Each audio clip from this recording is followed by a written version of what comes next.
সম্মান করা সেই সম্মান নাই, আর ছোটদের যে স্নেহ করা সেটাও আমাদের মাঝে আছে নাই, হারায় যাইতেছে। কোনো সম্মান করতেই নাই, আদব করতে নাই, ভদ্রতা নাই, শুধু চলে আসছে বেয়াদবি আর বেয়াদবি। আল্লাহ রাসূল আরো বলেন যে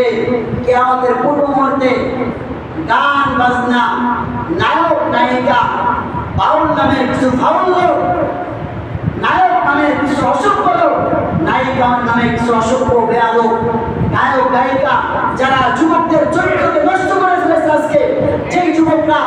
রসুলের আদর্শকে চিনে না, রসুলের ইতিহাস চিনে না, কিন্তু সেই যুবকগুলো আজকে